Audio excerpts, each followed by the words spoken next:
नमस्कार सभी को। मैं दीपक कुमार स्वागत करता हूं आप सभी का दीप मेडिकल एकेडमी में, जहां आज हम बात करेंगे हमारे सिलेबस से रिलेटेड, ताकि जो डीआरटी और फर्स्ट ईयर और सेकेंड ईयर में जो स्टूडेंट न्यू एडमिशन लेने वाले हैं या जो नया बैच आया है डीआरटी फर्स्ट ईयर का, तो उन्हें सबसे पहले कोर्स में या फिर अपनी स्टडी स्टार्ट करने से पहले सिलेबस के बारे में कंप्लीट पता होना चाहिए। सिलेबस के बारे में इस प्रकार से कि उन्होंने डीआरटी के अंदर तो एडमिशन ले लिया, बट अब उन्हें एक्चुअल में डीआरटी का मीन पता होना चाहिए। उन्हें ये एक प्रारूप समझना होगा कि जब वो डीआरटी के अंदर स्टडी करेंगे तो कौन कौन से टॉपिक के बारे में या कौन कौन से सब्जेक्ट के बारे में किस चीज से रिलेटेड स्टडी करेंगे, तब जाकर एक प्रॉपर वे के अंदर वो किसी भी सब्जेक्ट को पर्टिकुलर समझ सकते हैं। ठीक है। जब तक अगर ये चीज क्लियर नहीं होगी कि कौन से सब्जेक्ट में किस चीज से रिलेटेड हमें पढ़ना है या किस प्रकार से हमें पढ़ना है, अगर वो चीज ही क्लियर नहीं होगी तो आगे एक प्रकार से डाउट क्रिएट हो जाते हैं। ठीक है। तो वो डाउट्स क्रिएट ना हो, बच्चों को इजी वे में समझ में आए कि किस प्रकार से हमें एक डीआरटी के अंदर सब्जेक्ट्स को समझते हुए चलना है। सबसे पहले मैं आपको एक चीज बता देता हूं कि अगर डीआरटी में सबसे पहले अगर आपने एडमिशन लिया है तो देखिए डीआरटी के अंदर सब्जेक्ट्स चलते किस प्रकार से हैं या किस किस प्रकार से हम उसके अंदर स्टडी करते हैं, क्या क्या मटेरियल उनके अंदर आता है, किस प्रकार से हमें पढ़ना है और किस प्रकार से हम पढ़ते हुए चलेंगे, तब जाकर हमें एक रेडियोग्राफ प्राप्त होगा। देखिए बेसिकली डीआरटी के अंदर हमें करना क्या होता है फर्स्ट ईयर के अंदर, कि फर्स्ट ईयर के अंदर आपको सबसे पहले करवाया जाता है कि एक प्रॉपर डायग्नोस्टिक इमेज किस प्रकार से प्राप्त की जाएगी, या प्रॉपर वे में एक, अगर मैं सीधी भाषा में बोलूं तो एक बिना कटा हुआ एक एक्सरे किस प्रकार से आप प्राप्त करोगे। यानी कि जनरली जो आप एक्सरे प्राप्त करते हो तो उस एक्सरे के अंदर कौन सी चीजें आए कौन सी चीजें नहीं आए। जैसे आपको जनरली कोई भी एक व्यू दे दिया, जैसे चेस्ट का एक्सरे दे दिया, तो चेस्ट का एक्सरे आप प्रॉपर वे में किस प्रकार से प्राप्त करोगे, किस प्रकार से वो एक नॉर्मल फिल्म से एक एक्सरे फिल्म बनकर आई है, किस प्रकार से पेशेंट को पोजीशन दी गई है, पेशेंट का किस प्रकार से रेडियोग्राफ लिया गया है, क्या क्या इक्विपमेंट ऐड किए गए हैं, क्या क्या प्रोसीजर रखी गई है, एक्सरे मशीन किस प्रकार से हमें चलाई है, या पेशेंट का कौन कौन सा बॉडी पार्ट उसके अंदर इंक्लूड हुआ है। तो इन्हीं सभी बातों को हम समझते हुए चलेंगे कि किस प्रकार से हमें एक प्रॉपर वे के अंदर एक्सरे प्राप्त हुआ। देखिए बेसिकली मैं सिलेबस बताने से पहले एक चीज बता देता हूं कि डीआरटी के अंदर एक्चुअल होता क्या है। देखिए अगर आपने डीआरटी में एडमिशन लिया है देन डीआरटी के अंदर करना क्या है। देखिए सबसे पहले इसकी फुल फॉर्म बता देता हूं मैं, डिप्लोमा इन रेडिएशन टेक्नोलॉजी। ठीक है, रेडिएशन टेक्नोलॉजी। इसके अंदर होता क्या है, इसके अंदर हमें internal body structure, internal body structure, या जनरली मैं बोल सकता हूं या इंटरनल बॉडी कोई भी ऑर्गन है, उस ऑर्गन का अपने को क्या लेना है, रेडियोग्राफ लेना है। क्या लेना है, रेडियोग्राफ लेना है। अब रेडियोग्राफ का मतलब क्या होता है, रेडियो का मतलब अगर मैं जनरली सीधा सीधा बताना चाहूं कि यहां पर जो रेडियो का मतलब होता है वो होता है हमारा रेडिएशन। ठीक है। और यहां पर जो ग्राफ है, इस ग्राफ का मतलब हो जाएगा इमेजिंग। ठीक है। तो मतलब रेडिएशन का यूज करते हुए इंटरनल बॉडी ऑर्गन या इंटरनल बॉडी स्ट्रक्चर की इमेजिंग लेना हमारा क्या कहलाएगा, रेडियोग्राफ कहलाएगा। ठीक है। अब ये रेडियोग्राफ किनके द्वारा लिया जाता है, ये लिया जाता है हमारे रेडिएशन टेक्नोलॉजिस्ट, या अपन बोल सकते हैं रेडियोग्राफर्स द्वारा। ठीक है। अब जब ये रेडियोलॉजिकल अपन ने जो इमेजिंग ली है, तो ये जो अपन रेडिएशन का जो यूज करते हुए लेते हैं, इसका यूज करते हुए लेते हैं, रेडिएशन का यूज करते हुए लेते हैं। अब जो ये रेडिएशन होती है, ये रेडिएशन होती है हार्मफुल। क्या होती है, हार्मफुल। तो इसके अंदर हमें पढ़ने को मिलेगा, इसके अंदर हमें सीखने को मिलेगा कि रेडिएशन का यूज करते हुए किस प्रकार से इंटरनल बॉडी स्ट्रक्चर की इमेजिंग करेंगे।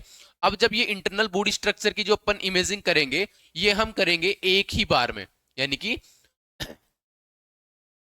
फर्स्ट एक ही बार आप इमेजिंग लोगे, बार बार पेशेंट की इमेजिंग नहीं लोगे। बार बार पेशेंट की इमेजिंग या बार बार पेशेंट को रेडिएशन अपन इसलिए नहीं देते क्योंकि रेडिएशन क्या होती है, हार्मफुल होती है। उसके अंदर काफी सारे साइड इफेक्ट्स देखे जा सकते हैं, ठीक है, जैसे स्टेरिलिटी वाली कंडीशन हो गई, इनफर्टिलिटी वाली, ठीक है। साथ ही साथ अगर मान लीजिए वो उसके बाल झड़ने वाली कंडीशन आ जाती है, या एक प्रकार से अपन बोल सकते हैं स्किन की इरिथेमा वाली कंडीशन आ जाती है, ठीक है। तो काफी सारे पेशेंट के अंदर अपन कॉम्प्लिकेशंस देख सकते हैं, ठीक है। बाल झड़ने वाली कंडीशन, स्किन का ढीला हो जाना, ठीक है, पेशेंट के अंदर इनफर्टिलिटी आ जाना, बांझपन अपन जिसको बोलते हैं। इसके अलावा भी काफी सारे जेनेटिक डिसऑर्डर देखे जा सकते हैं। तो अपने को क्या करना है, जब बॉडी की इंटरनल स्ट्रक्चर अपन लेते हैं, तो बॉडी की इंटरनल स्ट्रक्चर की इमेजिंग लेने से पहले अपने को क्या करना है, सीखना है प्रॉपर वे के अंदर। और उस सीखने के बाद में अपन जो रेडियोग्राफ लेंगे वो क्या लेंगे, एक फर्स्ट बार में ही अपन रेडियोग्राफ ले लेंगे, ठीक है। तो डीआरटी के अंदर अपन क्या करेंगे, इंटरनल बॉडी स्ट्रक्चर की क्या लेते हैं, इमेजिंग लेते हैं, बिना पेशेंट को हार्मफुल रेडिएशन दिए हुए। यानी कि जो अपन रेडिएशन का यूज कर रहे हैं, वो रेडिएशन पेशेंट के लिए क्या होनी चाहिए, बेनिफिशियल। क्या होनी चाहिए, बेनिफिशियल देन हार्म। नुकसान से ज्यादा उसका क्या होना चाहिए, फायदा होना चाहिए। बेनिफिशियल देन हार्म, नुकसान से ज्यादा उसके फायदे होने चाहिए। यानी कि आपने एक ही बार में प्रॉपर वे के अंदर जो रेडिएशन के फैक्टर्स थे, जैसे केवी एम एम एस अपन यूज करते हैं, वो आपको बाद में समझ में आएगा आगे, ठीक है, कि केवी एम एस क्या होता है एक्सरे मशीन के अंदर। तो वो आप प्रॉपर वे के अंदर एक ही बार में टेक्निकल फैक्टर्स का यूज करते हुए इंटरनल बॉडी स्ट्रक्चर की क्या लेंगे, इमेजिंग लेंगे, ठीक है। तो ये तो पढ़ेंगे अपन डीआरटी के अंदर। अब देखिए सिलेबस की अपन बात करते हैं कि सिलेबस किस प्रकार से रहने वाला है। तो देखिए पहले हम चर्चा करेंगे फर्स्ट ईयर के अंदर।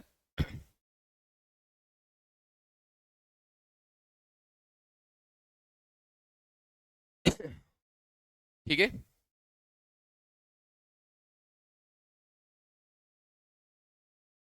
फर्स्ट ईयर की बात कर लेते हैं सबसे पहले।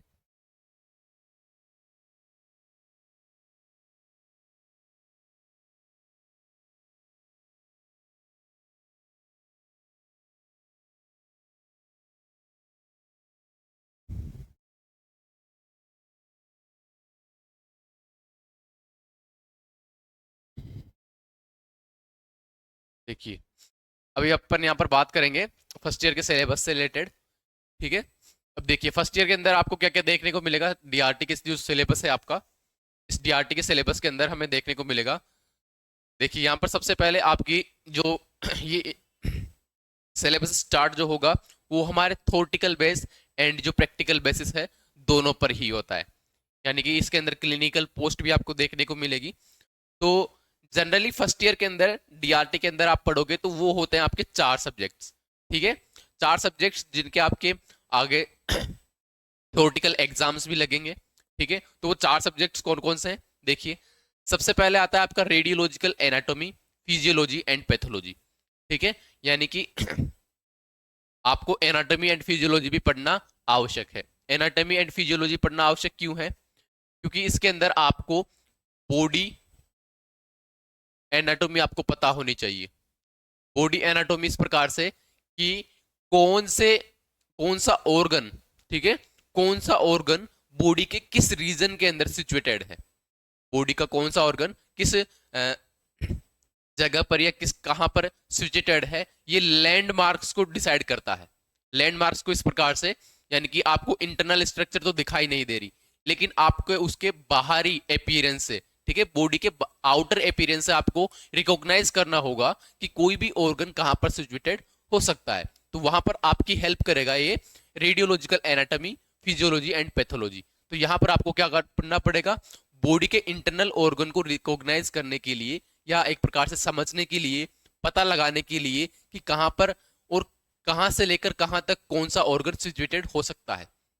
जैसे जनरली आपको मान लीजिए रेडियोग्राफ आ गया रिस्ट का, ठीक है, रिस्ट का रेडियोग्राफ आ गया, तो रिस्ट की एनाटॉमी आपको पता होनी चाहिए कि रिस्ट कहाँ पर सिचुएटेड है, रिस्ट के अंदर कितनी बोन्स इंक्लूड होती है, ठीक है, तब जाकर आप प्रॉपर वे के अंदर रेडियोग्राफ कर पाएंगे।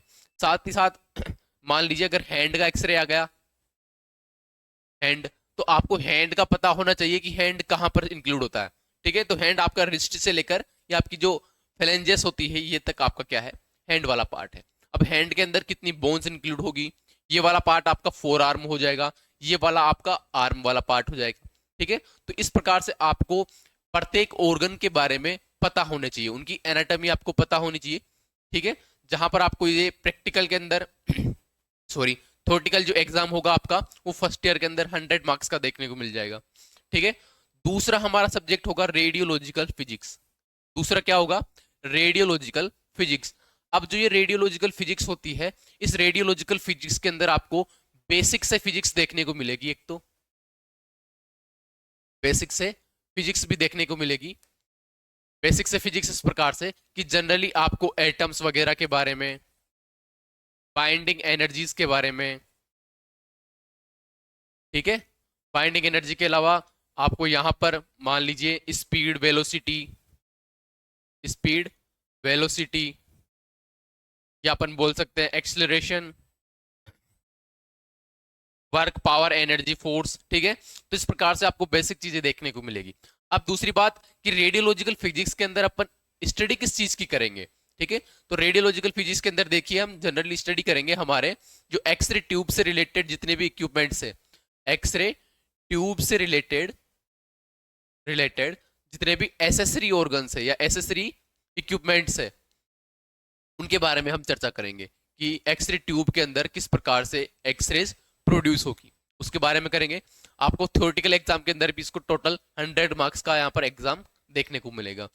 रेडियोग्राफी फर्स्ट, थर्ड जो आपका सब्जेक्ट है वो कौन सा है, रेडियोग्राफी फर्स्ट, ठीक है। तो रेडियोग्राफी फर्स्ट आपको फर्स्ट ईयर के अंदर रेडियोग्राफी फर्स्ट के नाम से यहाँ पर देखने को मिलेगी, जहां पर आपकी इस सब्जेक्ट के अंदर की जाएगी प्रॉपर वे के अंदर कोई भी बॉडी ऑर्गन की इमेजिंग। इसमें क्या किया जाएगा, बॉडी ऑर्गन की इमेजिंग की जाएगी, ठीक है। ये रेडियोग्राफी फर्स्ट के नाम से इसलिए है कि यहां पर जितनी भी रेडियोग्राफी होगी वो आपकी होगी जनरल रेडियोग्राफी। कौन सी, जनरल रेडियोग्राफी। जनरल रेडियोग्राफी के अंदर आपका जनरली कोई भी चेस्ट से रिलेटेड, एब्डोमेन से रिलेटेड या एक्सट्रीमिटीज से रिलेटेड, स्कल से रिलेटेड, पेल्विस वाले पार्ट से रिलेटेड इन प्रकार के रेडियोग्राफ मिलेंगे, जहां पर आपको क्या करना पड़ेगा जनरल रेडियोग्राफी के अंदर।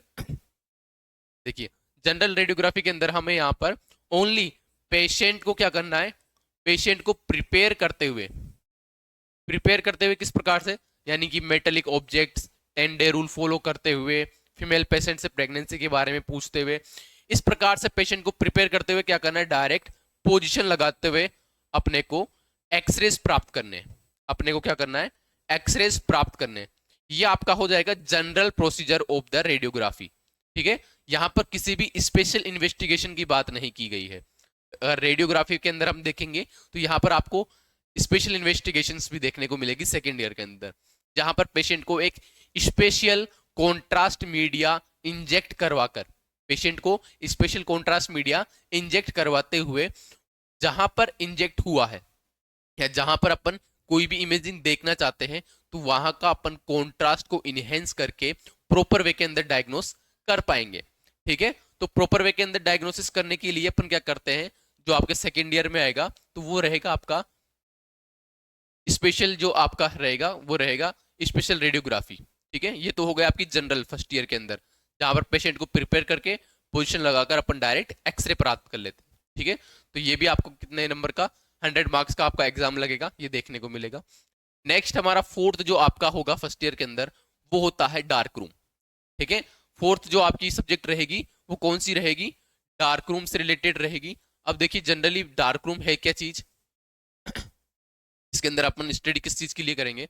डार्क रूम के अंदर बात की जाए तो डार्क रूम आपका वो पार्ट रहेगा, या अपन इसको बोल सकते हैं एक प्रकार से नेसेसरी पार्ट बोल सकते हैं, नेसेसरी पार्ट ऑफ रेडियोग्राफी, ठीक है। जो कन्वेंशनल रेडियोग्राफी हुआ करती थी शुरुआत के अंदर, जब एक्सरेज की खोज हुई थी, तो एक्सरेज की खोज होने के बाद में ही क्या हुआ था, वहां पर एक्सरे इमेजिंग के लिए प्लेटो का डेवलपमेंट हुआ, एक्सरे फिल्म्स का डेवलपमेंट हुआ, उनके स्टोरेज के लिए एक प्रॉपर जगह का डेवलपमेंट हुआ जहां पर एक्सरे फिल्म्स का डेवलपमेंट होता था।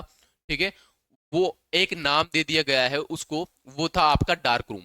ठीक है, डार्क रूम का सीधा मतलब रहेगा एक प्रकार से,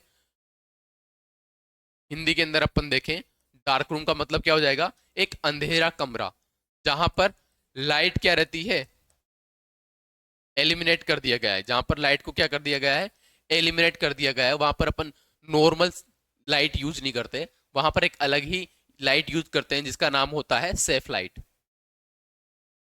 सेफ लाइट। ठीक है, तो डार्क रूम के अंदर अपन जनरली क्या करेंगे, डार्क रूम के अंदर फिल्मों का क्या किया जाता है, स्टोरेज भी किया जाता है। साथ ही साथ जो आपका एक्सरे एक्सपोज हुआ है, उस एक्सपोज कैसेट को एक प्रकार से विजिबल इमेज में कन्वर्ट करने का काम। ठीक है, यानी कि एक्सरे तो आपने कर लिया, एक्सरे किस किस प्रकार से किए, आपने एनाटॉमी पढ़ी, आपने ऑर्गन्स के बारे में पता लगा लिया। रेडियोलॉजिकल फिजिक्स के अंदर आपने मशीन के बारे में पढ़ लिया, किस प्रकार से मशीन को आप ऑपरेट करोगे। थर्ड आपने रेडियोग्राफी फर्स्ट, जिसके अंदर आपने पेशेंट की पोजीशन लगानी सीख ली कि पेशेंट की किस प्रकार से पोजीशन लगानी है, कैसेट का प्लेसमेंट कहां पर करना है, और आपने किस प्रकार से एक्सपोज कर लिया। अब एक्सपोज करने के बाद में उस इमेज को देखने के लिए क्या करोगे, डार्क रूम के अंदर फिल्म का प्रोसेस करवाओगे। ठीक है, डार्क रूम के अंदर फिल्म का प्रोसेस करवाते हैं, जहां पर क्या होगा, जहां पर हम एक फिल्म को एक प्रॉपर एक्सरे फिल्म के ऊपर, यानी कि किसी भी इंटरनल ऑर्गन को एक फिल्म के ऊपर क्या करेंगे, चिपका लेंगे, यानी कि प्राप्त कर लेंगे। ठीक है, तो वो होता है आपका डार्क रूम के अंदर, जहां पर आपको 100 मार्क्स का ये पेपर देखने को मिलेगा फर्स्ट ईयर के अंदर। ठीक है, तो ये चार पेपर तो आपके एक प्रकार से 100 मार्क्स के हो गए। टोटल कितने हो गए, ये तो हो गए आपके 400। नेक्स्ट हमारा होता है क्लिनिकल इंस्ट्रूमेंट स्किल लैब। ठीक है, ये आपका प्रैक्टिकल होगा, जहां पर प्रैक्टिकल आपका 75 मार्क्स का, और वाइवा वाले जो क्वेश्चंस होते हैं वो आपके 25 मार्क्स के होते हैं। ठीक है, तो आपका जैसे ही फर्स्ट ईयर का जो एग्जाम लगेगा, तो फर्स्ट ईयर के ऑलमोस्ट 45 to 15 डेज बाद में, 45 to 15 डेज बाद में आपका प्रैक्टिकल असेसमेंट स्टार्ट होता है। प्रैक्टिकल स्टार्ट होता है, जहां पर आपको 75 नंबर का तो प्रैक्टिकल, जिसके अंदर आप क्या करोगे, प्रैक्टिकल फाइल बनाओगे, अपना प्रैक्टिकल रिकॉर्ड बनाओगे। प्रैक्टिकल रिकॉर्ड के साथ साथ ही वहां पर जो आपका एग्जाम लगेगा, एक ओपी का एग्जाम लगता है। ठीक है, वो मिलाकर आपका 75 का हो जाएगा, और 25 नंबर का आपका क्या रहता है, वाइवा रहता है, जो वहां पर क्यूरीज की जाती है, वो आपका 25 नंबर का रहेगा। तो टोटल 100 नंबर का ये वाला हो गया। ठीक है, सेशनल असेसमेंट के अंदर आपके जो पीआरएस होता है, ठीक है, जहां पर आपका कॉलेज के द्वारा, कॉलेज के द्वारा जो आपका परफॉर्मेंस रहा है, ठीक है, जो आपका परफॉर्मेंस रहा है कॉलेज के अंदर, उस परफॉर्मेंस के अकॉर्डिंग आपके 100 में से मार्क्स भेजे जाते हैं कॉलेज के द्वारा। ठीक है, तो 100 नंबर ये हो गए। तो टोटल मिलाकर आपका फर्स्ट ईयर का कितना रहता है, 600 मार्क्स का पेपर रहता है फर्स्ट ईयर के अंदर। ठीक है, तो ये तो होगा आपका फर्स्ट ईयर के सिलेबस की बात। अब सिलेबस के अंदर अपन देखते हैं क्या क्या चीजें आती है उसके बारे में। ठीक है,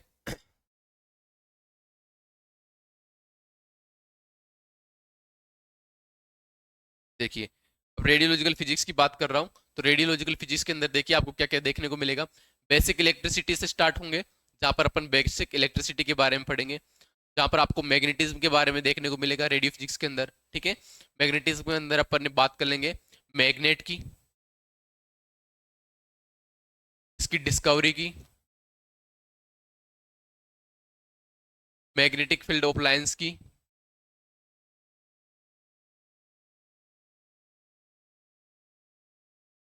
और साथ ही साथ मैग्नेटिक फील्ड के अकॉर्डिंग या मैग्नेटिज्म के आधार पर मेटल कितने प्रकार के होते हैं मैग्नेटिज्म के आधार पर। ठीक है, तो वो कौन कौन से होंगे, आपके तीन आपको जनरली यहाँ पर देखने को मिलेंगे, डायमैग्नेटिक, पैरामैग्नेटिक और फेरोमैग्नेटिक। तो इनके बारे में भी अपन जनरली इसी के अंदर पढ़ने वाले हैं। यूनिट ऑफ मेजरमेंट जैसे फोर्स आ गई, फोर्स के बारे में आपको जनरली पता होना चाहिए, वर्क के बारे में पता होना चाहिए, एनर्जी, हीट एंड एनर्जी। ठीक है, यहाँ पर एनर्जी और एनर्जी का ट्रांसफर भी आपको देखने को मिलेगा, यानी कि हीट एंड हीट का ट्रांसफर भी आपको देखने को मिलेगा, जो आपका आप बताना पड़ेगा आपको कि किस किस प्रकार से हीट का ट्रांसमिशन एक जगह से दूसरी जगह पर हो जाता है। ठीक है, क्योंकि जब जनरली आप एक्सरे मशीन के अंदर पढ़ोगे, तो एक्सरे मशीन के अंदर जैसे इलेक्ट्रॉन्स अपने कैथोड से निकलकर एनोड पर स्ट्राइक करते हैं, तो सभी को पता होना चाहिए कि वहां से 1% एक्सरे, 1% एक्सरे एंड 99% क्या निकलती है, हीट निकलती है। ठीक है, तो उस हीट को किस प्रकार से अपन आगे ट्रांसफर कर सकते हैं, या किस प्रकार से उसको डेसिपिएट कर सकते हैं, या किस प्रकार से उसको फिनिश कर सकते हैं। ठीक है, तो इस हीट को ट्रांसफर करने के अलग अलग मेथड हैं, उन मेथड्स के बारे में भी आपको पता होना चाहिए जनरली। ठीक है, तो अपन जब हीट की बात करेंगे, हीट ट्रांसमिशन की, तो वो एक्सरे ट्यूब से रिलेटेड ही अपन यहाँ पर बात करेंगे। ठीक है, नेक्स्ट हम बात करेंगे मैग्नेटिज्म। मैग्नेटिज्म के बारे में आपको बता दिया, क्लासिफिकेशन ऑफ मैग्नेट, कि मैग्नेट को क्लासिफिकेशन क्या क्या होती है, प्रॉपर्टीज ऑफ मैग्नेट, मैग्नेट की प्रॉपर्टीज। ठीक है, कि नॉर्थ पोल से निकलती है, साउथ पोल के अंदर एंड होती है, मैग्नेटिक फील्ड ऑफ लाइंस उसकी स्ट्रेंथ को बताते हैं। ठीक है, जो मैग्नेट की जितनी भी प्रॉपर्टी है उन प्रॉपर्टी के बारे में पढ़ेंगे, मैग्नेटिक फील्ड के बारे में पढ़ेंगे, लाइन ऑफ फोर्स के बारे में पढ़ेंगे, एंड देयर मेजरमेंट के बारे में पढ़ेंगे, किस प्रकार से मैग्नेट का मेजरमेंट किया जा सकता है। इलेक्ट्रोमैग्नेट के बारे में पढ़ेंगे कि इलेक्ट्रोमैग्नेट किस प्रकार से बनाई जा सकती है। ठीक है, इलेक्ट्रिसिटी, इलेक्ट्रॉनिक कंडक्टर, जहां पर अपन कंडक्टर के बारे में पढ़ेंगे कि इलेक्ट्रॉनिक या इलेक्ट्रिसिटी का प्रवाह कहाँ कहाँ हो सकता है या कहाँ पर नहीं होता, कौन कौन से मटेरियल अपने को यूज करने हैं, या कौन कौन से मटेरियल कहाँ पर यूज नहीं करने। कंडक्टर तो वो हो जाएंगे जहां से आपके इलेक्ट्रिसिटी का प्रवाह इजीली हो जाता है। इंसुलेटर की बात करेंगे कि जो इंसुलेट करते हैं, वायर हो गया, वायर के अंदर इलेक्ट्रिसिटी जा रही है, उस वायर की इलेक्ट्रिसिटी को बाहर आने से रोकने के लिए अपन क्या करते हैं, उसके ऊपर इंसुलेशन करते हैं, रबर का इंसुलेशन आपको देखने को मिलता है। ठीक है, तो उस इंसुलेटर के बारे में पढ़ेंगे, एलिमेंट्री इलेक्ट्रॉन थेरेपी के बारे में पढ़ेंगे, यूनिट इलेक्ट्रिकल चार्ज पोटेंशियल के बारे में पढ़ेंगे। ठीक है, जहां पर आपको कैपेसिटेंस और कंडक्शन आपको वहां पर देखने को मिल जाएंगे। करंट के बारे में आपको यहाँ पर स्टडी की जाएगी, इलेक्ट्रिकल जैसे ओम लो हो गया। ठीक है, जो क्या करता है आपके ohm is equal to V into I R. ठीक है, ये आपको देखने को मिलेगा। Various unit of current, current के अलग अलग यूनिट्स देखने को मिलेगी। वोल्टेज एंड रेक्टिफिकेशन आपको यहाँ पर देखने को मिलेगा। ठीक है, heating effect of current, current के हीटिंग इफेक्ट के बारे में देखने को मिलेगा। Unit of point and power consolation, principle and working movement या मूविंग कोयल के बारे में आपको यहाँ पर देखने को मिलेगा। ठीक है, यानी रेडियोलॉजिकल फिजिक्स के अंदर जनरली अपन इलेक्ट्रिसिटी या एक्सरे ट्यूब से रिलेटेड जितने भी इक्विपमेंट्स हैं उनके बारे में ही हम चर्चा करेंगे। साथ ही साथ हम पढ़ेंगे कि एक्सरे ट्यूब के अंदर प्रत्येक अलग अलग जो इसका एसेसरी इक्विपमेंट है वो पर्टिकुलर किस प्रकार से फंक्शन करेगा, और उन फंक्शन करने के लिए कौन कौन सी बेसिक फिजिक्स काम में ली जाती है, या वहां पर कौन कौन सी बेसिक फिजिक्स यूज होती है, इन्हीं के बारे में यहाँ पर चर्चा की जाएगी। ठीक है, नेक्स्ट अपन देखते हैं।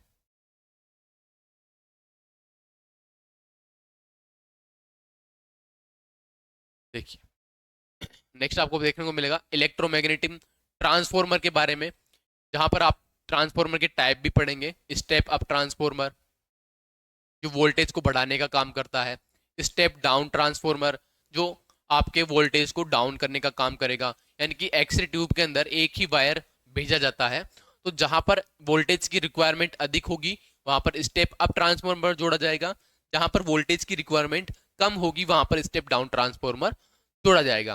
ठीक है, तो यहाँ पर रेटिंग इंडक्शन मोटर्स के बारे में, डायरेक्ट एंड अल्टरनेटिंग डीसी और एसी के बारे में, डीसी डायरेक्ट करंट और अल्टरनेटिंग करंट।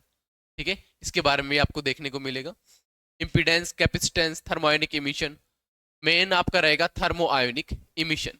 ठीक है, थर्मोआयनिक इमिशन से मतलब क्या है कि जब एक्सरे ट्यूब के अंदर, एक्सरे जो ट्यूब रहेगी उस एक्सरे ट्यूब के अंदर कैथोड को, ये देखिए जनरली एक डायग्राम बनता है एक्सरे ट्यूब का,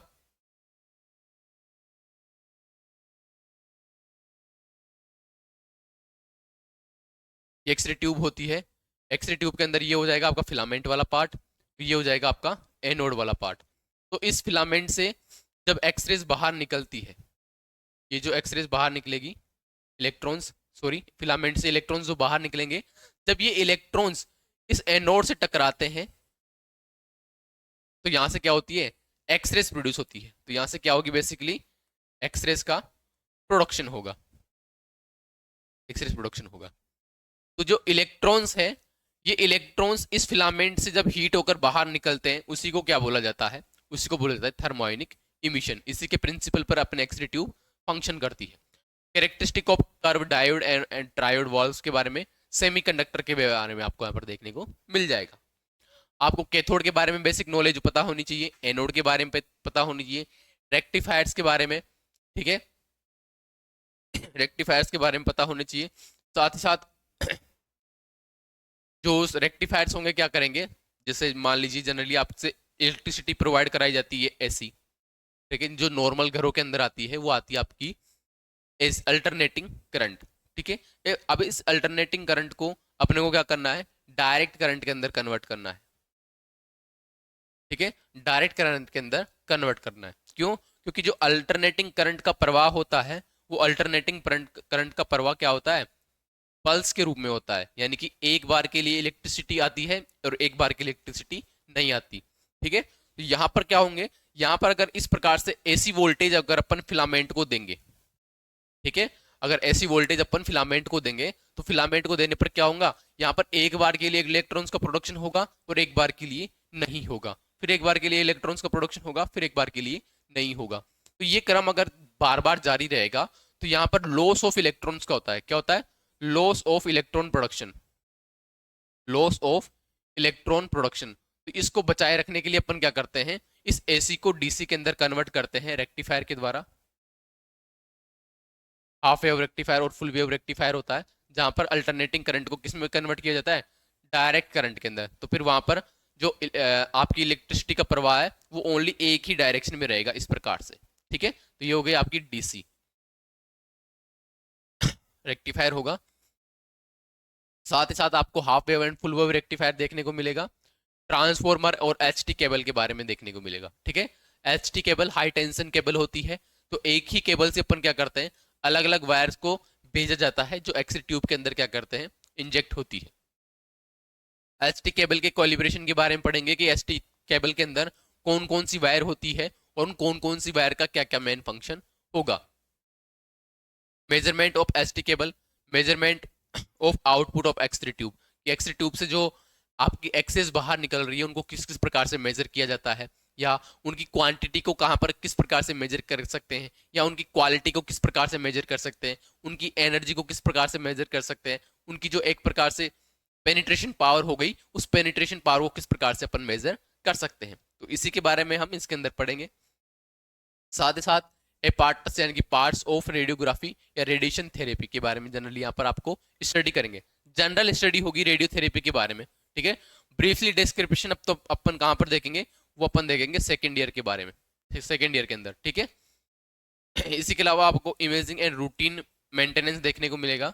main supply basic x-ray circuit देखने पर अपना यहाँ पर मेन क्या रहता है, basic supply of x-ray cassette, sorry x-ray tube या उसकी कंस्ट्रक्शन के ऊपर रहने वाला है। स्टेबलाइजिंग इक्विपमेंट होते हैं आपके, मोटर्स होगी, ग्रिड होगी, ठीक है। इसके अलावा आपको बेसिक जनरली जितने भी इक्विपमेंट्स हैं एक्सरे ट्यूब के अंदर उनके बारे में स्टडी देखने को मिल जाएगी।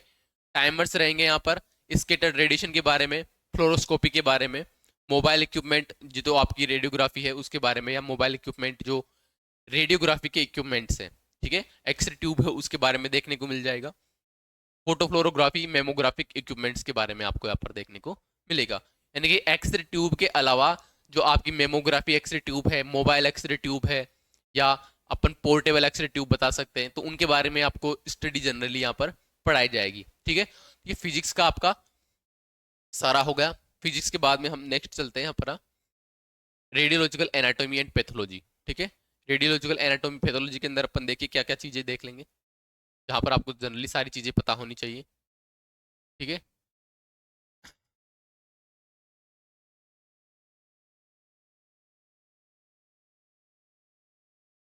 देखिए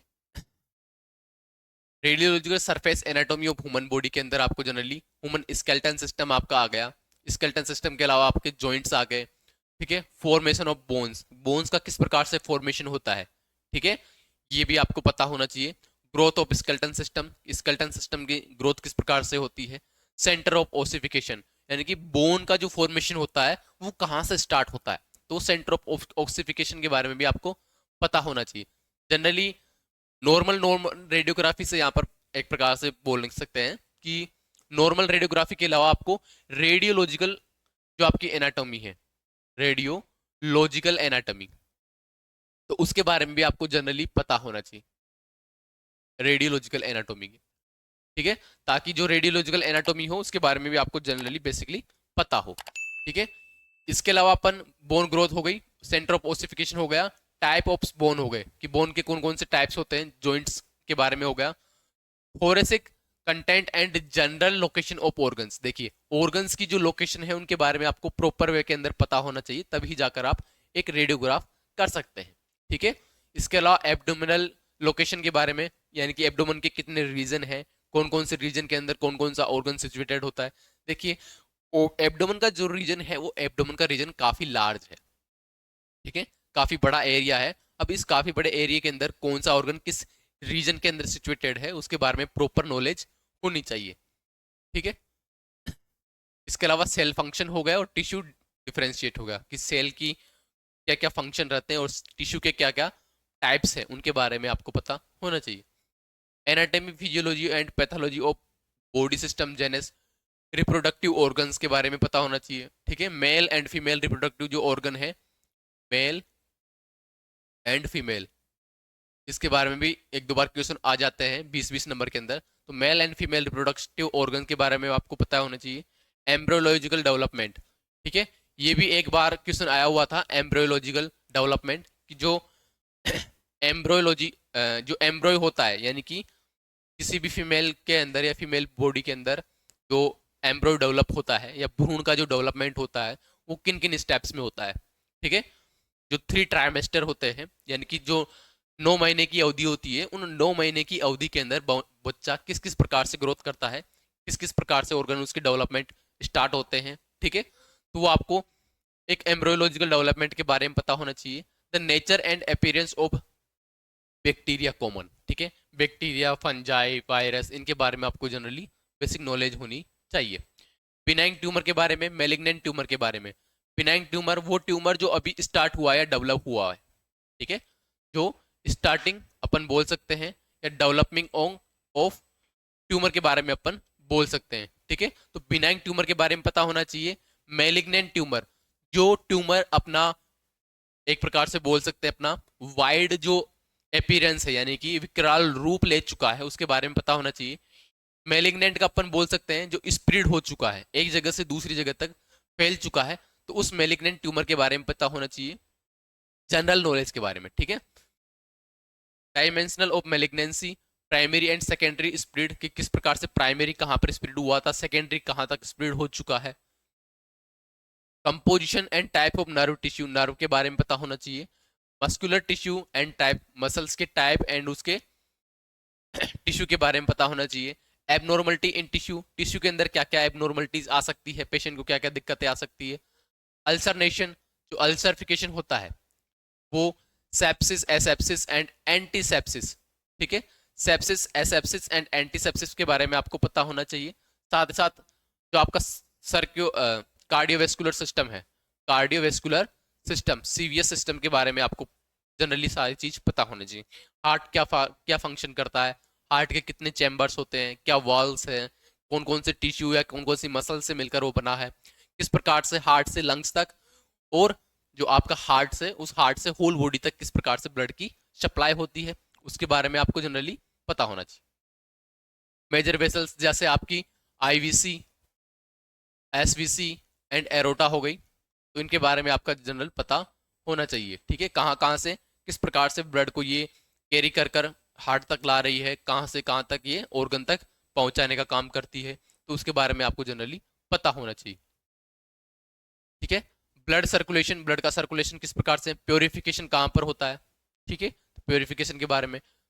common term use disease and condition of this system, यानी कि सीवीएस से रिलेटेड कोई भी ऐसी डिजीज के बारे में पूछा जा सकता है, ठीक है।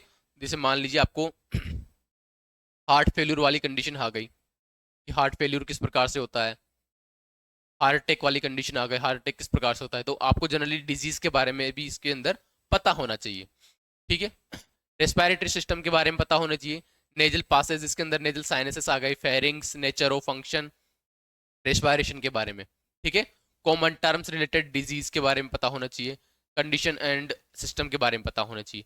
यानी कि रेस्पिरेटरी सिस्टम, नाक से जो आपके फेफड़ों तक एयर जाती है, ऑक्सीजन जाती है, तो उसका क्या क्या पासेज रहता है और क्या क्या यहाँ पर डिजीज हो सकती है डेवलप, और उनका निदान किस प्रकार से किया जा सकता है, इनके बारे में आपको बेसिक पता होना चाहिए। ठीक है, क्योंकि इनके अंदर से भी काफी बार क्वेश्चन पूछे जा सकते हैं। डायरेक्ट मान लीजिए सीओपीडी के नाम से आ गया, तो सीओपीडी के बारे में आपको पता होना चाहिए। अस्थमा से आपको पता होना चाहिए कि अस्थमा क्या होती है।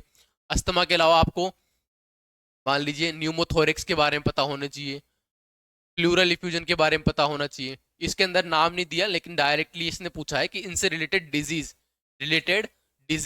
ठीक है, तो रिलेटेड डिजीज के अंदर यही आएंगे, तो सबको आपको सारी की सारी रिलेटेड डिजीज भी देखने को मिलेगी। ठीक है, लिम्फेटिक सिस्टम के बारे में पता होना चाहिए, लिम्फोइड टिश्यू एंड टॉन्सिल्स के बारे में। ठीक है, तो टॉन्सिल के बारे में भी आप जनरली स्टडी करें।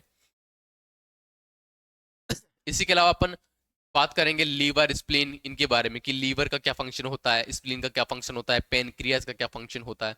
तो आपको ऑर्गन के सारे जनरल फंक्शन तो सबके सब पता होने चाहिए। ठीक है, बोन मेरो के बारे में पता होना चाहिए, life cycle of red and white cell, जो आपकी आरबीसीज है, आरबीसी डब्ल्यूबीसी, तो इनकी लाइफ साइकिल क्या है, इनकी शेप एंड साइज क्या है, इनकी लाइफ स्पेम कितनी होती है, फंक्शन किस प्रकार से करते हैं, नॉर्मल ब्लड काउंट कितना होता है, आरबीसी के टाइप्स क्या है, हीमोग्लोबिन के अंदर अपन जो हीमोग्लोबिन का कार्य होता है वो कार्य क्या होता है, उनके बारे में आपको जनरल बेसिक नॉलेज पता होना चाहिए। ठीक है, एलिमेंट्री सिस्टम हो गया आपका, आहार नाल के बारे में, function of mouth and teeth, यानी कि आपको एलिमेंट्री केनाल से रिलेटेड, माउथ से लेकर आपके इंटेस्टाइन एंड रेक्टम तक का जो पार्ट है उसके बारे में आपको पता होना चाहिए कि एलिमेंट्री केनाल की लेंथ कितनी है, स्मॉल इंटेस्टाइन कहाँ से कहाँ तक होती है, स्मॉल इंटेस्टाइन के पार्ट्स कौन से हैं, लार्ज इंटेस्टाइन के पार्ट कौन से हैं, शेप एंड साइज क्या है, लोकेशन क्या है। ठीक है, तो इनके बारे में आपको बेसिक पता होना चाहिए। माउथ एंड टिथ का जो पैटर्न है, टूथ का जो पैटर्न है, ठीक है, जो आपका 21-23/21-23 ये आपके एडल्ट के अंदर देखा जा सकता है, और 20-21-20-21 आपको जनरली जो आपका डेसिटियस टिथ है उनके बारे में बेसिक फॉर्मूला आपको पता होना चाहिए। इसके अलावा आपको टूथ की जनरल एनाटॉमी पता होना चाहिए। ठीक है, कि टूथ की स्ट्रक्चर किस प्रकार से होती है, माउथ के बारे में पता होना चाहिए। ठीक है, माउथ के अंदर कौन कौन सी, लोअर जो कौन सा है, अपर जो कौन सा है, इनके अंदर मूवेबल कौन सा है, स्टेशनरी कौन सा है, इसके बारे में आपको जनरली पता होना चाहिए। इसके अलावा स्लेवली ग्लैंड्स की बात कर लेंगे, फेरिंग्स एंड इसोफेगस की बात कर लेंगे, जो आपके एलिमेंट्री केनाल के अंदर आने वाले हैं। Stomach, small intestine, large intestine, liver, bile tract, pancreas, ये आपके किसके अंदर आ जाएंगे, एलिमेंट्री केनाल के अंदर इंक्लूड रह जाएंगे। ठीक है, ये एलिमेंट्री केनाल के अंदर जब फूड अपन भोजन अंदर जाता है तो उस अंदर जाने के बाद में कौन कौन सी ग्लैंड्स वहां पर एक्टिवेट होती है, उनका क्या क्या कार्य होता है। रिप्रोडक्टिव सिस्टम आ गया आपका मेल एंड फीमेल के अंदर, नर्व सिस्टम एंड कॉमन के टाइप्स के बारे में आपको पता है। ठीक है, इसके अलावा जो आपके आते हैं 5-5 नंबर के अंदर, वो आते हैं जैसे इन्फ्लामेशन, कहीं पर सूजन वगैरह हो गई, पायरेक्सिया वाली कंडीशन, बुखार वाली, अल्सर, बैक्टीरिया एंड स्पेसिफिक ग्रेन्युलोटास। ठीक है, इनके डिसऑर्डर या एडिमा वाली कंडीशन, इनके बारे में आपको पूछा जाता है। ठीक है, इसी के साथ साथ अपन बात करेंगे नर्व सिस्टम के बारे में, मैंने बता ही दिया आपको। ठीक है, तो ये आपको किसके अंदर देखने को मिलेगा, ये सारी चीजें आपको देखने को मिलेगी आपकी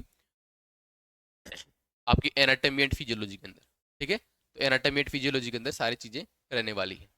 इसी के बाद में हम नेक्स्ट चर्चा करने वाले हैं हमारे जो रेडियोग्राफी फर्स्ट जनरल है उसके बारे में। तो इसके अंदर क्या क्या कंटेंट आता है देखिए, रूटीन रेडियोग्राफ आएंगे, सारे के सारे टेक्निक आपकी, जैसे होल एब्डोमन आ गई। ठीक है, तो होल एब्डोमन के कौन कौन से व्यू होते हैं, स्पेशल आपने एब्डोमन का एपी ले लिया,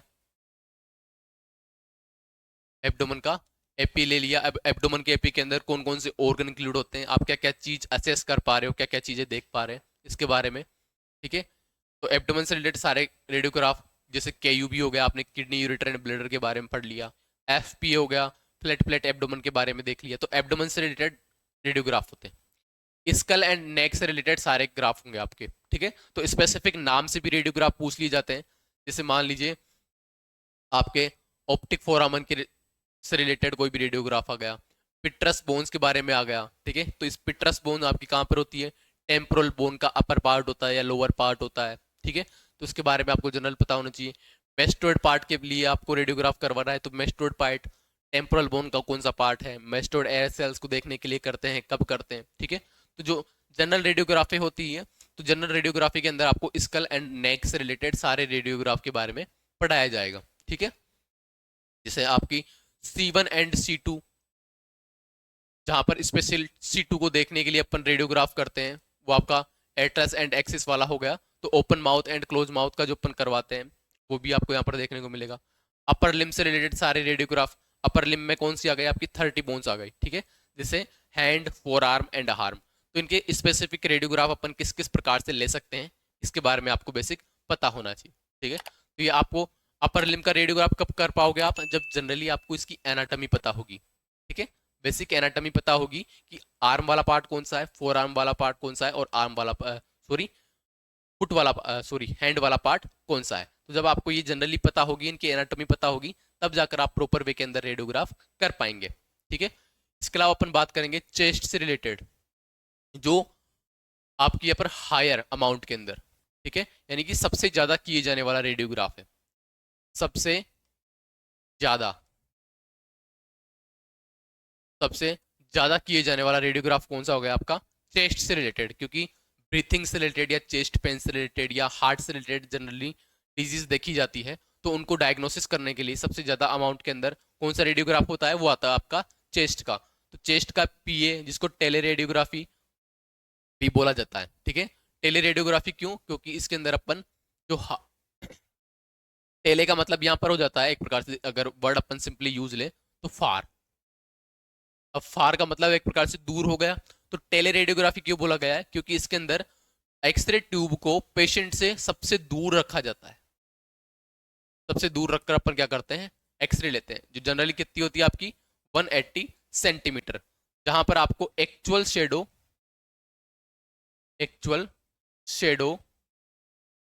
ऑफ हार्ट देखने को मिल जाएगा। यही एक रेडियोग्राफ होता है, ठीक है, जिसका यूज करते हुए, चेस्ट का PA का यूज करते हुए अपन क्या कर सकते हैं, CTR भी निकाल सकते हैं, कार्डियोथोरेसिक रेशियो भी इसी के द्वारा निकाला जाता है, ठीक है। तो इसको इसलिए अपन क्या बोलते हैं, टेले। टेले का मतलब फार अवे, फार का मतलब दूर। तो 180 सेंटीमीटर ओनली इसी रेडियोग्राफ में रखा जाता है एक्सरे ट्यूब से पेशेंट को। इसके अलावा इसका लोडेटिक ओब्लिक जो भी रेडियोग्राफ हो गए वो हो जाएंगे। एब्डोमेन से रिलेटेड रेडियोग्राफ हो गई, तो एब्डोमेन से रिलेटेड जब भी आप रेडियोग्राफ करोगे तो वहां पर आपको क्या करना पड़ेगा, पेशेंट की स्पेशल क्या करनी पड़ेगी, प्रिपरेशन करनी पड़ेगी ओनली। स्पेशल क्या करनी पड़ती है, प्रिपरेशन करनी पड़ती है, प्रोसीजर नहीं करते अपन, प्रिपरेशन करते हैं, ठीक है।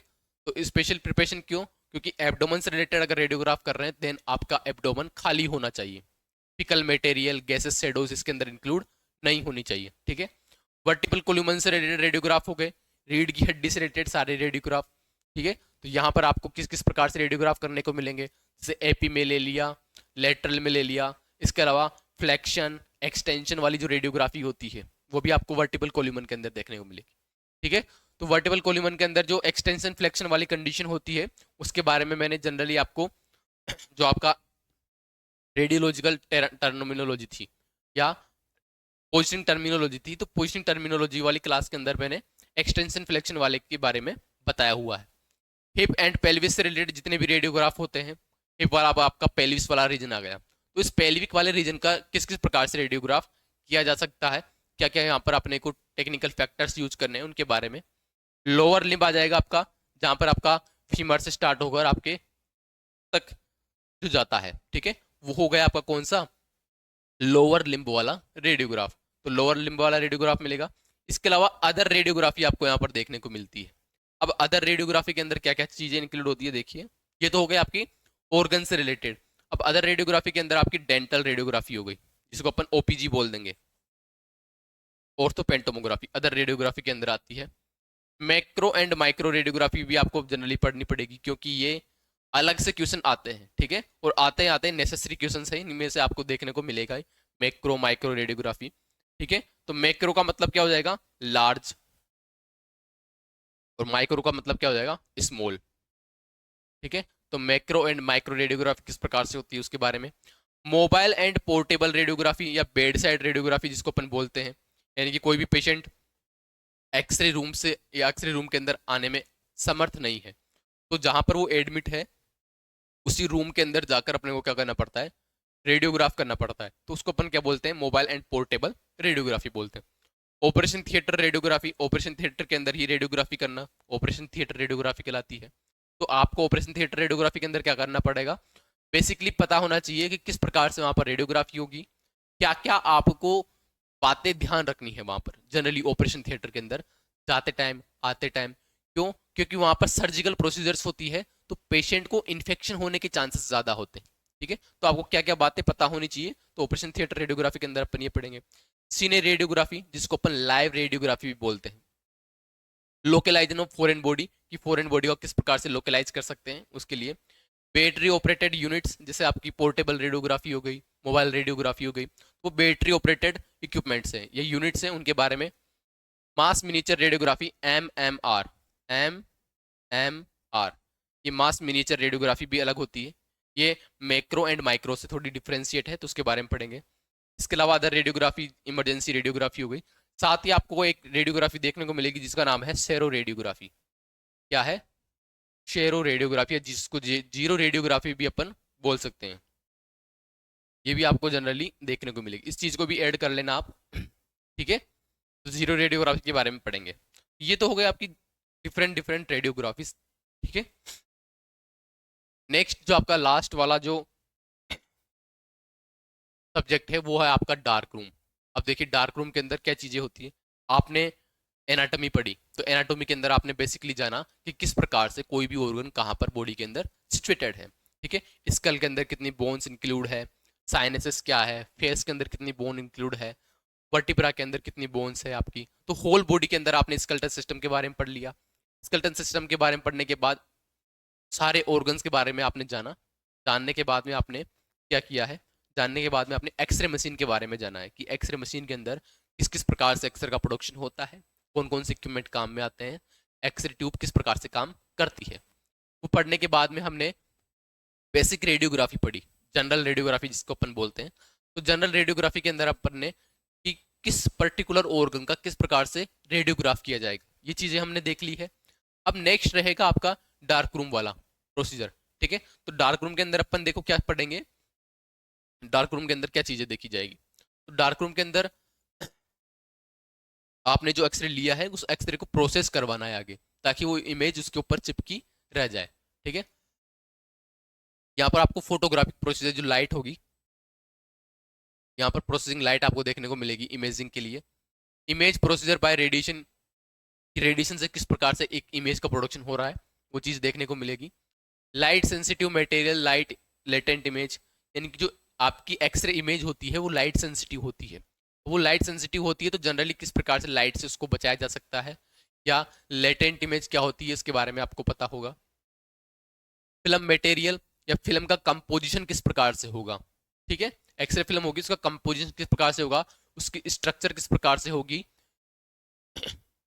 और उसकी सेंसिटिविटी या फिल्म की स्पीड, कॉन्ट्रास्ट या उसके टाइप्स किस किस प्रकार से होंगे, इसके बारे में आपको पढ़ने को मिलेगा। सेंसिटिविटी देखने को मिलेगी। एक्सरे फिल्म का स्टोरेज, यानी कि जो एक्सपोज और अनएक्सपोज फिल्म है उनका स्टोरेज कहाँ पर किया जाता है, कहाँ पर करना चाहिए, इसके बारे में आपको डार्क रूम के अंदर देखने को मिलेगा। स्क्रीन के बारे में, जिसको अपन बोलते हैं इंटेंसिफाइंग स्क्रीन, इंटेंसिफाइंग स्क्रीन जो आपको एक्सरे कैसेट के अंदर देखने को मिलेगी, जिसका काम क्या होता है, जिसका काम होता है एक्सरेज को, एक्सरेज को किस में कन्वर्ट करना, एक्सरेज को कन्वर्ट करती है आपकी ये विजिबल लाइट में। किसमें? विजिबल लाइट में। विजिबल लाइट के अंदर आपको कन्वर्ट करती है आपकी जनरली एक्सरेज को। ठीक है, तो इंटेंसिफाइंग स्क्रीन एक्सरेज को विजिबल लाइट के अंदर कन्वर्ट करती है, इसके बारे में हम पढ़ेंगे। इसके अलावा sharpness, speed, screen contrast, care of intensifying screen and types of screen, कि किस किस प्रकार से इंटेंसिफाइंग स्क्रीन अफेक्ट करती है एक एक्सरे फिल्म के ऊपर, इसका काम क्या होता है, और इसकी स्पीड कितनी हो सकती है, कौन सा मटेरियल यूज करेंगे तब ज़्यादा लाइट इमिट होगी, या कौन सा मटेरियल यूज करेंगे तब कम लाइट इमिट होगी। या इंटेंसिफाइंग स्क्रीन का जब अपन जनरली यूज कर रहे हैं तो वहाँ पर एक्सपोजर फैक्टर्स को अपने को बढ़ाना पड़ेगा या घटाना पड़ेगा, एक्सरेज वहाँ पर अपन कम देंगे या ज़्यादा देंगे, तो उसके बारे में भी अपन चर्चा करेंगे। ठीक है, कैसेट के बारे में होगा, एक्सरे कैसेट जिसके अंदर अपन एक्सरे फिल्म लोड करते हैं वो वाली चीज़। फिल्म प्रोसीजर होगी कि किस किस प्रकार से फिल्म एक्सपोज होने के बाद में उसको लेटेंट इमेज को, लेटेंट इमेज को, यानी कि जब अपन एक्सपोज करते हैं तो वो एक्सरे या इंटरनल स्ट्रक्चर उस फिल्म के ऊपर आ तो जाती है, लेकिन बिना प्रोसेस करवाए, बिना प्रोसेस करवाए ये क्या रहती है, एक लेटेंट इमेज, यानी कि छिपी हुई, छिपी हुई उसके ऊपर इमेजिंग तो बन जाती है फिल्म के ऊपर, लेकिन बिना प्रोसेस के आपको दिखाई नहीं देगी। ठीक है, तो इस लेटेंट इमेज को विजिबल इमेज में कन्वर्ट करने के लिए अपन क्या करते हैं, विजिबल इमेज के अंदर कन्वर्ट करने के लिए अपन क्या करेंगे, फिल्म को प्रोसेस करवाएंगे। अब यहाँ पर फिल्म के प्रोसेस के लिए भी आपको जनरल जनरल दो चीजें देखने को मिलेगी। एक तो हो गया आपका मैनुअल फिल्म प्रोसेसिंग, एक हो जाएगा आपका ऑटोमेटिक फिल्म प्रोसेसिंग। ठीक है, तो मैनुअल के अंदर तो बाई हैंड अपन क्या करेंगे, बाई हैंड मैनुअली खुद के द्वारा, रेडियोग्राफर असिस्टेंट के द्वारा या डार्क रूम असिस्टेंट है उसके द्वारा, खुद के द्वारा क्या किया जाएगा, एक फिल्म को लेटेंट इमेज को विजिबल इमेज में कन्वर्ट किया जाता है।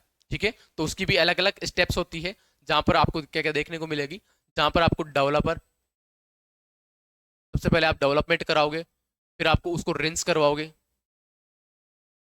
फिर उसको आप क्या करवाओगे, फिक्सिंग करवाएंगे, फिर देन उसको वॉशिंग करवाएंगे, देन उसको क्या कर देंगे अपन, ट्राई करवाएंगे, तब जाकर आपको एक फिल्म मिलेगी। ठीक है, तो मैनुअल फिल्म प्रोसेसिंग के स्टेप्स हैं, उन स्टेप्स को भी अपन देखेंगे, कौन कौन से केमिकल यहाँ पर काम में आएंगे उसके बारे में भी अपन डार्क रूम के अंदर ही पढ़ेंगे। ठीक है, तो फिल्म रिंसिंग, वॉशिंग, ड्राइंग वाले सिस्टम के बारे में हम चर्चा करेंगे, फिल्म प्रोसेसिंग इक्विपमेंट के बारे में बात करेंगे, जो मैनुअल फिल्म प्रोसेसिंग है, जो ऑटोमेटिक फिल्म प्रोसेसिंग है, दोनों के बारे में। ठीक है, इसके अलावा डार्क रूम की डिजाइन के बारे में, कि डार्क रूम का जो लेआउट होता है वो किस प्रकार से रहता है, डार्क रूम किस प्रकार से बना हुआ रहता है, इसके बारे में भी हम पढ़ेंगे। रेडियोग्राफिक इमेज के बारे में देखेंगे, शार्पनेस, कॉन्ट्रास्ट, डिटेल्स वगैरह इसके बारे में। इसके अलावा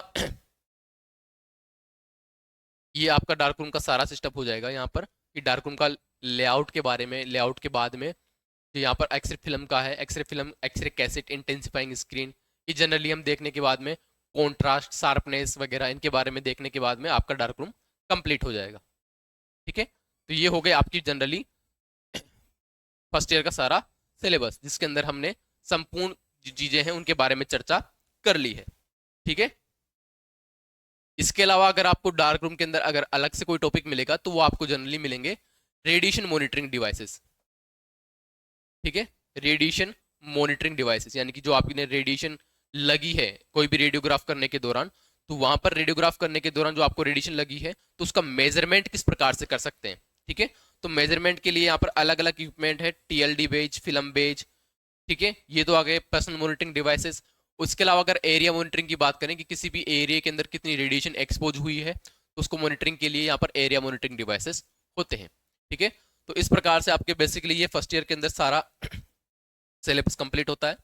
इसके अलावा तो आपको एक ही चीज मिलेगी, वो मिलती है आपकी क्या, प्रैक्टिकल से रिलेटेड क्लासेस। ठीक है, प्रैक्टिकल, जो आपका प्रैक्टिकल कितने नंबर का होता है, वही 100 नंबर का आपका प्रैक्टिकल होगा, जो आपका थ्योरी एग्जाम के बाद में लगता है। ठीक है, थ्योरी एग्जाम के बाद यहाँ पर आपका ये सिलेबस कंप्लीट होता है, और इसी के साथ साथ हमारा जो बेसिक फर्स्ट ईयर का था वो फर्स्ट ईयर का हम यहीं पर कंप्लीट करते हैं। नेक्स्ट क्लास में हम अपन देखेंगे जो भी आपका सिलेबस स्टार्ट होगा उसके बारे में, या फिर सेकेंड ईयर का सिलेबस अपन चर्चा करेंगे, ताकि आपको पढ़ने के अंदर किसी भी सब्जेक्ट के अंदर कोई डाउट नहीं रहे। ठीक है, यहाँ पर आपकी ये क्लास समाप्त होती है। मिलते हैं नेक्स्ट क्लास के अंदर, तब तक जुड़े रहिए हमारे साथ, और चैनल को सब्सक्राइब एंड लाइक करें ताकि जो भी हमारी इंफॉर्मेटिव वीडियोस है वो आप तक पहुंचे। ठीक है।